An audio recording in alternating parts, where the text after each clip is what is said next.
You're watching DBS TV. This is the Thursday edition of the news. Stay with us. The history of Cameroon is covered at a level of just 2% in Cameroonian schools, according to the Cameroonian Society of History. Because of lack of knowledge of history of Cameroon, because this history is taught in the program at 2% everywhere in the Cameroon, and it's not normal. Everywhere that they want to construct the patriotism of the population, they taught the history, the national history. This national history should be taught in Cameroon in such a way that every Cameroonian could defend his country wherever he is. They say the situation has to be reversed and Cameroonians have to be taught at least 75% of their history. This would give the people a better view of the beauty and heritage they possess, the historians insist. Our country is a very good, beautiful country. We have very good, beautiful Cameroonian, but we lack something. We lack the knowledge of our history. Many Cameroonians know a lot about history of the others, but little about their history. So we need to change the parameter and oblige all the Cameroonians to know who they are, where they are coming from, and what should be done to preserve this beautiful country. This was the main point of focus in discussions of the Cameroonian Society of History, as historians from across the nation came together in their 5th edition, organized at the University of Ngaoundéré. The historians outlined that one of the root causes of the socio-political problems in Cameroon is facing today can be traced to the lack of appropriate knowledge of the people's history and subsequently of their cultural identity. Because what we're seeing today is just the recognition that nobody knows his history and is taking the country as a joke. We should not continue to see this derail and to continue. We have to put an end on it by teaching to our kids who are coming the reality of their history. As solution to the ignorance and its devastating effects, teaching the right history and the right way may spare the country of similar predicaments in the future. We should not teach them as what they taught us, the history of vanquished. They have to teach us as the history of those who were vanquished, but they don't want to continue to be vanquished. This is the lesson we want to let be known in our country today. That's why, according to the situation we are facing, we want that history try to enlighten those Cameroonians of what they are and what they should not do again. Since Cameroon history and its role in cultural heritage awareness were in the spotlight, a rich display of diverse cultural characteristics of Cameroon was also incorporated in the annual rendezvous.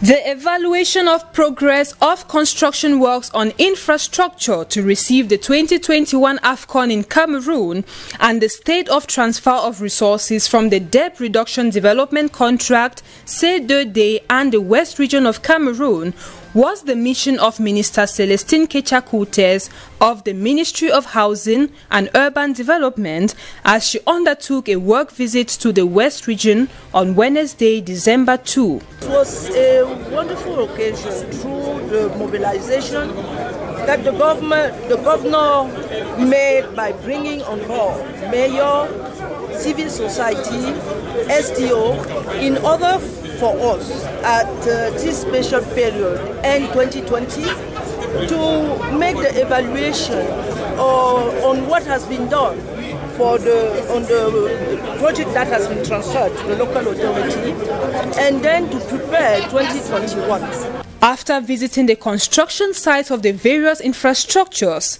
Minister Kecha-Coutez showed satisfaction with the general level of execution. I'm really very happy on what I've seen.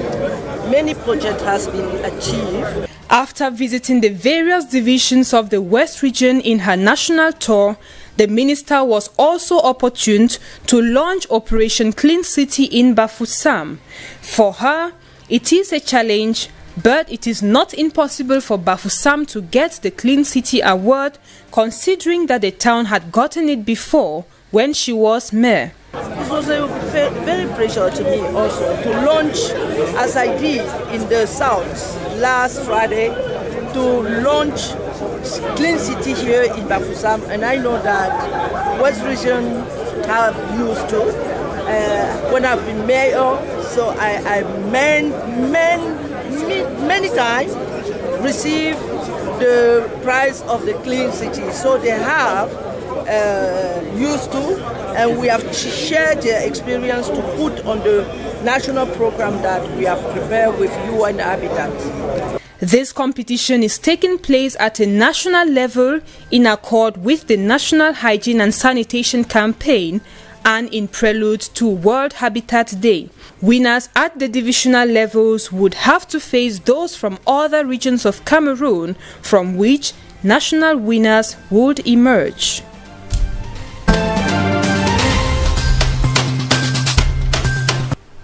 Moving over to neighboring Nigeria, Boko Haram has admitted the brutal massacre of farm workers in the northeast over the weekend as the death toll rose to more than 76.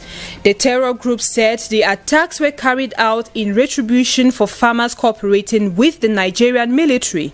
The grim search for bodies continued after gunmen on motorbikes attacked the area outside Borno state capital, Maiduguri, on Saturday, slaughtering dozens of laborers in rice fields near the village of Zabarmari.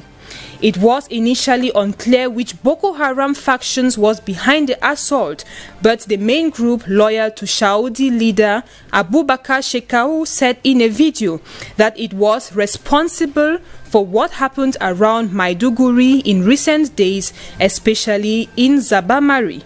Nigerian President Muhammadu Buhari said the killings were senseless and that the entire country was hurt by them. He indicated that the armed forces will be mobilized to take necessary steps to protect the country's people. 43 bodies were buried on Sunday and another 33 were buried on Monday. The death toll could rise further, reports said. Local teams continued the search for bodies, plowing through the expansive marsh field on foot and trudging behind the tractors.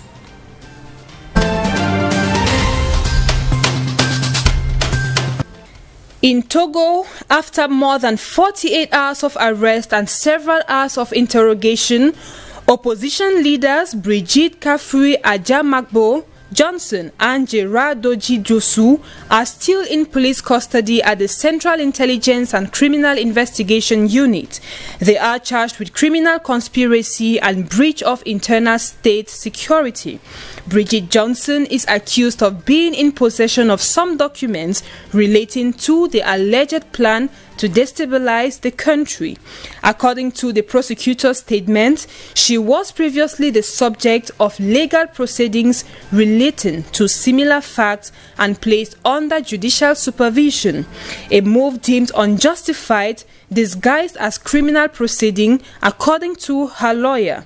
The party has condemned the arrest, describing them as a maneuver whose goal is nothing less than to behead the party. They also complained of intimidation and judicial harassment. Amnesty International says the arrest of the two opposition leaders appears to be an attempt to the authorities to silence the opposition and dissident voices.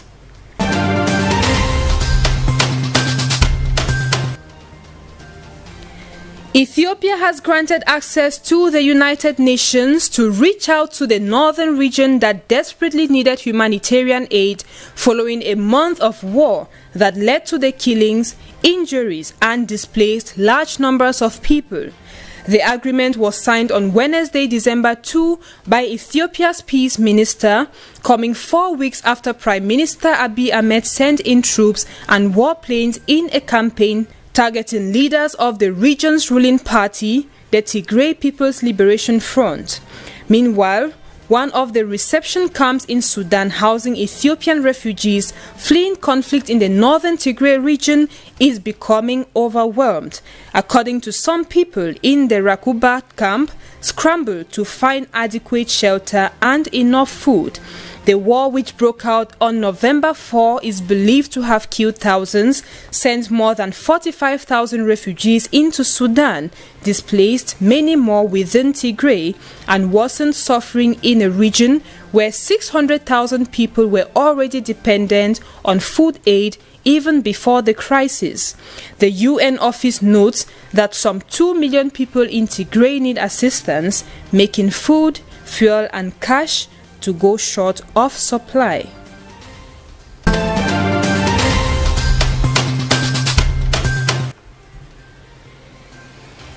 As many countries in the world are reinforcing coronavirus restriction measures, so too is Zimbabwe, as hundreds of students have tested positive for COVID-19 following the reopening of schools last month. The government has reintroduced restrictions on gatherings and ordered strict adherence to measures aimed at slowing the spread of the coronavirus pandemic amidst concerns of rising COVID-19 infections in the country. The Information Minister, during a press conference this week, said the number of people allowed to assemble at events of all kinds were reduced to 100. An analysis of official COVID-19 data shows that new cases have been rising since November and are now averaging 100 cases daily compared to the previous 2 months when infections stood at about 25 a day. As of Wednesday, the country has registered 10,129 confirmed coronavirus cases, including 277 related deaths, up from 8,374 infections and 243 deaths a month ago.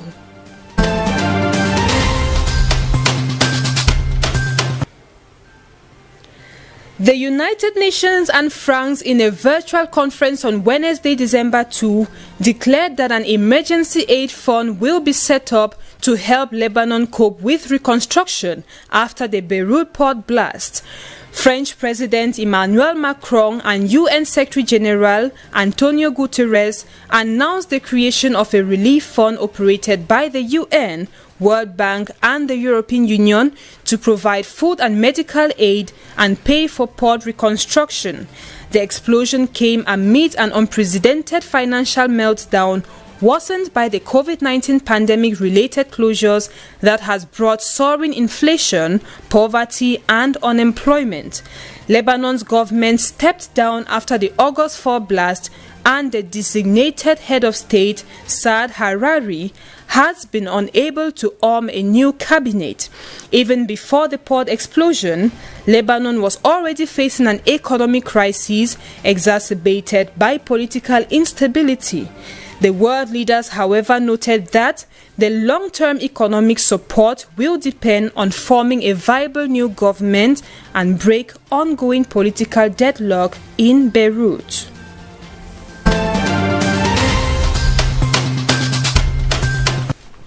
Thailand's highest court on Wednesday, December 2, acquitted Prime Minister Prayut Chan-o-cha of breaching ethics clauses in the country's constitution, allowing him to stay in his job. The Constitutional Court ruled on a complaint brought by the Pheu Thai Party, the largest opposition grouping in parliament, that Prayut had broken the law by continuing to live in his military residence after he retired as army commander in September 2014.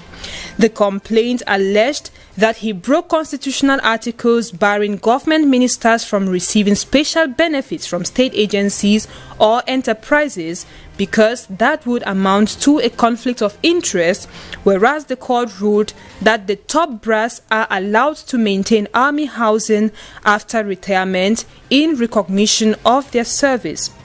Protests continue as demonstrators are demanding constitutional changes that would keep the country's unpopular king Vajiralongkorn, criticized for spending most of his time in Alpine Palace in Germany, out of politics and amend rules that they say favored Mr. Prayut's party in the first post-coup elections, which were held last year.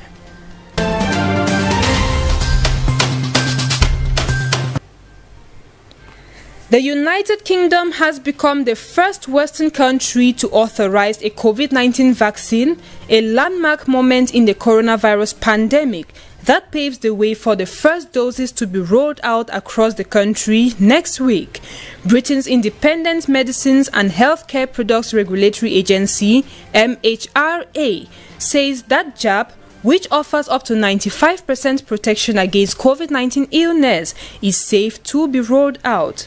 The first doses are already on their way to the UK, with 800,000 due in the coming days, Visa said, adding that a final analysis of the Phase 3 trial for the vaccine shows it was 95% effective in preventing infections, even in older adults, and caused no serious safety concerns. The announcement means that the UK has vaulted past the United States and European Union in the race to approve a vaccine, months into a pandemic that has killed almost 1.5 million people worldwide.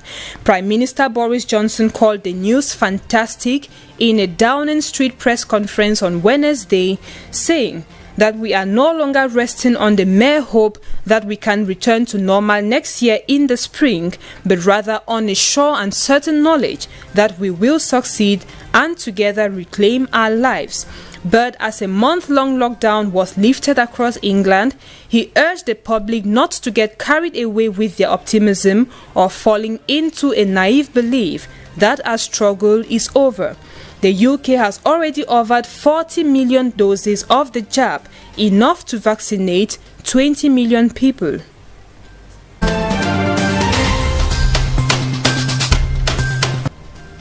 We end with an obituary in France where former President Valéry Giscard d'Estaing, who brought about rapid social change and was a leading force in founding the European Union, died on Wednesday at the age of 94 from complications linked to COVID-19, his family said. Giscard, who had been in hospital for several times in the last months for heart problems, died at the family home in Loire region. Although Giscard d'Estaing only served a single term as president from 1974 to 1981, his death marks the end of an era in French politics. Elected to office when he was just 48 years old, Giscard d'Estaing was the youngest leader of the Fifth Republic until Emmanuel Macron won the presidency in 2017 at the age of 39. During his 7 years at the Élysée presidential palace, the conservative cultivated an image as a modern reformist. Yet, his unpopularity with French voters led to a failed re-election bid against his socialist rival, François Mitterrand. In Europe, he helped drive moves towards a monetary union in close collaboration with German Chancellor Helmut Schmidt, and the two men became good friends. Together, they launched the European Monetary System, EMS, a precursor of today's single currency, the euro. Tributes have come in from across the political spectrum in France and in Europe in its entirety. This draws us to the end of the 4th edition of the week. Thanks for watching and see you tomorrow while you stay in the company of programs on the Dan Broadcasting System television. Good night.